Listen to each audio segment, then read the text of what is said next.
ওর মা যেহেতু আমি ওর মা, তিশা ওর মা, ওই ক্ষেত্রে তিশা তো অবশ্যই ভালোবাসে। আমার দিক থেকে কোনো বাধা কখনোই থাকবে না। আমি সবসময় ওদের সাথে কন্ট্যাক্ট করতে দিব, যখন মন চায় আমার ছেলেকে দেখতে পারবে। এটা নিয়ে আমার কোনো সমস্যা নেই। রাত হোক, গভীর রাত হোক, যখন ইচ্ছে আসবে এসে দেখে যাবে। এই যে আজকে যেমন আসছে সকালবেলা এসে দেখে গেছে, আমার কোনো সমস্যা নেই। এটা আমার এটা নিয়ে আমার কখনো কোনো সমস্যা থাকবেও না। আমার আব্বুকে তিশাই ফোন দিয়েছিল যে আপনার মেয়েকে এখন নিয়ে যান, বাসায় একটা ঝামেলার কারণেই। কিন্তু আমার আব্বুকে কল দিয়ে যদি এসব কথা বলার পরও যদি বলে যে আমি একা আসছি, আবার অনেকে বলতেছে যে আমি নাকি কক্সবাজার থেকে আসার পরে দেখছি যে আমি বাসা চলে আসছি।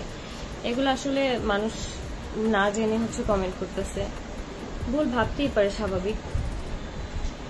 আমি ওই বাসায় যেদিন চলে আসলাম বাসায়, ওই দিনই ওরা কক্সবাজার গেছে।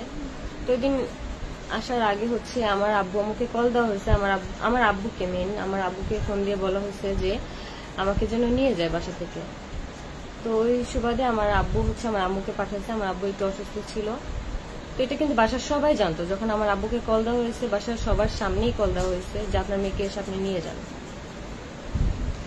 কারণ মানুষকে বেশি পরিমাণ প্রেশার দিতে দিতে ওই মানুষটা কিন্তু আর ওইভাবে বাঁচতে পারে না। ভুল কোনো স্টেপ নিয়ে ফেলে তখন আবার সবাই আফসোস করে যে এই কাজটা কেন করলো। কিন্তু মানুষকে প্রেশার দিতে দিতে মানুষ কিন্তু আর থাকে না, মানুষের মন মেন্টালিটি কিন্তু ওইরকম থাকে না। মানে আমি এখন দেখতেছি যে আমি এই পিঠে কথা বললেও দোষ, এই পিঠে কথা বললেও দোষ, মানে সবকিছুতেই দোষ। আমার সবকিছুতে দোষ আর দোষ। তো আমি চাচ্ছি না আমি কোনো কিছু নিয়ে আর দোষী সাব্যস্ত হতে।